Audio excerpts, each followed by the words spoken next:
Hey guys, welcome to the logic building challenge problem statement number 4 solution. हमारे पास जो problem statement number 4 थी वो ये थी कि हमें एक ऐसा एल्गोरिथम बनाना था जो कि एक सिंपल इंक्रिप्शन और डिक्रिप्शन का काम परफॉर्म करे।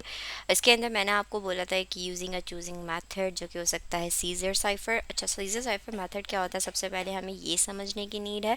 सीजर साइफर मेथड जो होता है वो ये होता है कि फॉर एग्जांपल अगर ए है तो उसके आगे 3 अल्फ़ाबेट आगे जाके उसकी वैल्यू को गेट करता है। जैसे ए है तो उसको डी में कन्वर्ट कर देगा, क्योंकि ए बी सी 3 एंड 4 पे डी है तो उसने डी को जाके गेट कर लिया।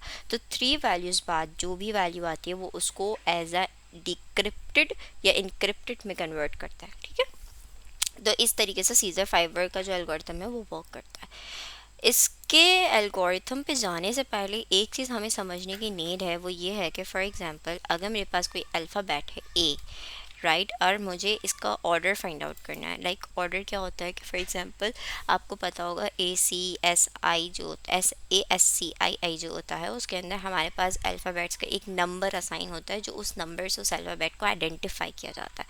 ठीक है, तो उसके नंबर को फाइंड आउट करने के लिए हमें क्या करना पड़ेगा? हमें यहाँ पे एक फंक्शन यूज़ कर सकते हैं हम, और।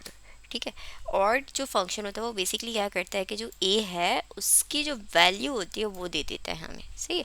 अब सिमिलरली अगर मैं यहाँ पे के लिखूँ अगर, तो ए के लिखूँ अगर, सॉरी, वो सिंगल को ही गेट कर सकता है, मल्टीपल को गेट नहीं कर सकता।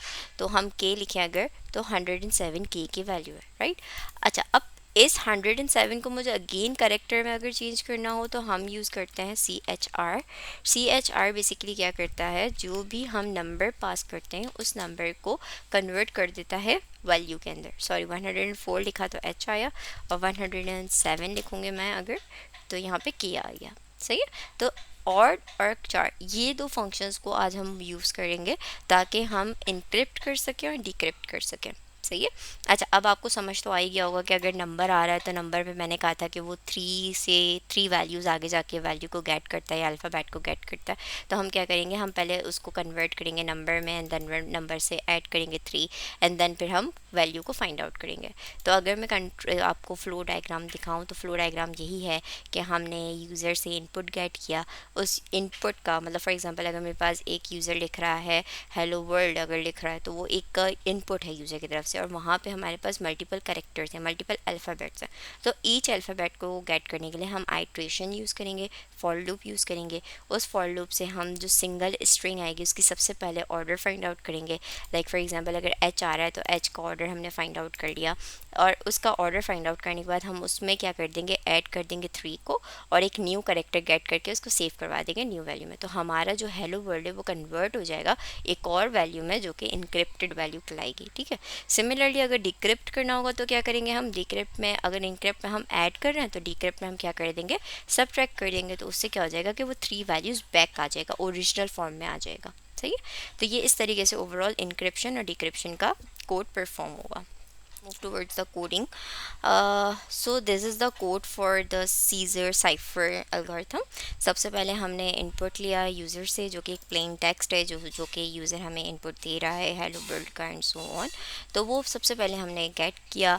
उसके बाद मैंने की डिफ़ाइन कर दी 3। की क्यों मैंने डिफ़ाइन की, क्योंकि मुझे जितनी वैल्यूज़ आगे करवाना है अपने आप को, जो जितनी वैल्यूज़ आगे का ऑर्डर मुझे चाहिए मैंने वो यहाँ पे लिख दिया। मैं यहाँ पे 2 भी लिख सकती हूँ, मैं यहाँ पे 4 भी लिख सकती हूँ। ठीक है। उससे क्या होगा, अगर मैं 4 लिख दूंगी तो ABCD आ रहा था तो अब ई आ जाएगा, ए जो है वो ई से रिप्लेस हो जाएगा। ओके, लेकिन मैं 3 के साथ ही करते हैं क्योंकि this is the actual Caesar 5 cipher algorithm.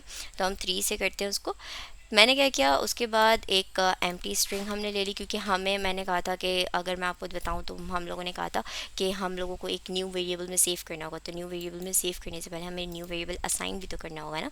तो वो वेरिएबल हमने एक एम्प्टी स्ट्रिंग का असाइन कर दिया ताकि हमारी जो भी न्यू वैल्यूज़ आती जाएँ वो इस स्ट्रिंग में सेव होती जाएँ। देन मैंने क्या किया, एक फॉर लूप लगाया आपके प्लेन टेक्स्ट के ऊपर। उस प्लेन टेक्स्ट के सिंगल कैरेक्टर के ऊपर पहले मैंने ऑर्डर फाइंड आउट किया। एज़ यू नो कि हमें पहले ऑर्डर फाइंड आउट करना है। पहले ऑर्डर का फाइंड आउट किया और इसको सेव कर दिया एक्स पे। ये काम मेरा हो गया ऑर्डर फाइंड आउट का, ठीक है। अब ये भी तो हो सकता है कि हमारे पास जो स्ट्रिंग आ रही है उसके अंदर बीच में स्पेस आ जाए, क्योंकि हेलो वर्ल्ड है, अगर तो हेलो के बाद स्पेस एंड देन वर्ल्ड है, तो स्पेस कम क्या करेंगे। तो अभी मैंने कहा कि नहीं, स्पेस है तो स्पेस को एज इट इज़ ही रहने दो, उसको कुछ चेंज ना करो, उसके अंदर कोई भी चेंजिंग नहीं लेकर आओ, उसको एज इट इज़ रहने दो, सही है।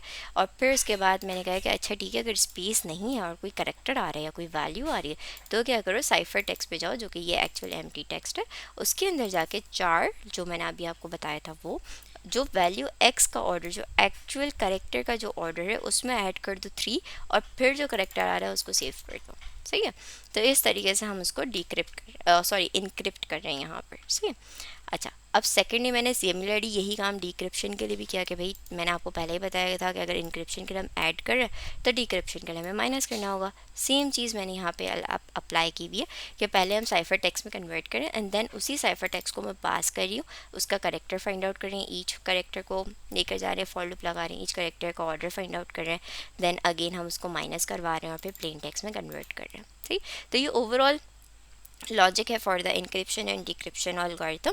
तो अगर हम इसको टेस्ट कर लें तो टेस्ट करके देख लेते हैं। फॉर एग्जांपल अगर मैं सिर्फ हेलो लिखती हूँ यहाँ पे, एंटर, सी इसने इनक्रिप्ट कर दिया उसको खोर के अंदर और हेलो के अंदर। अच्छा, अब इसको चेक भी कर लेते हैं कि खोर एक्चुअली में सही आया भी है या नहीं आया।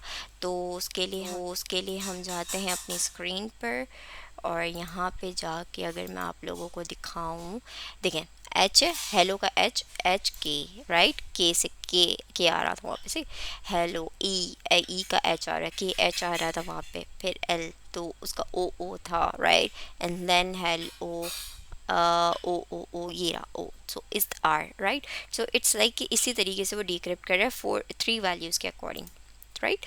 तो ये we can actually encrypt or decrypt the things. Now we will see कि अगर हम एक उसको दे दें सी यू सोन, लेट सपोज अगर हम इसको ये दे दें तो क्या करता है, सी इसने इनक्रिप्ट करके दे दिया एंड देन अगेन डिक्रिप्ट करके दे दिया। So this is the simple one for the encryption and decryption code. बहुत आसान है ये। अच्छा, अब इसके अंदर ये कि हमने तो सिर्फ अल्फ़ाबेटिकल वे में इसको कंसिडर किया है ना, अब हो सकता है कि इसके अंदर पंक्चुएशन आ जाए या इसके अंदर कोई डिजिट आ जाए, तो फिर हम उसको कैसे हैंडल करेंगे। तो उसके लिए वेट करेंगे सेकेंड वीडियो का, क्योंकि सेकेंड वीडियो के अंदर मैंने सेम एल्गोरिथम यूज़ किया हुआ है, नॉट सेम एल्गोरिथम, क्योंकि इसके अंदर हम अल्फ़ाबेट यूज़ कर रहे थे, वहाँ पे हमें पंक्चुएशन भी यूज़ करनी है, डिजिट्स भी यूज़ करनी है। तो किस तरीके से हम उन तमाम चीज़ों को हैंडल करते हैं वो अब हम इंशाल्लाह नेक्स्ट वीडियो में समझेंगे और उसको देखेंगे ये किस तरीके से उसको इनक्रिप्ट और डिक्रिप्ट करते हैं। तब तक के लिए अल्लाह हाफ़िज़, do follow and keep learning. Thank you so much for watching.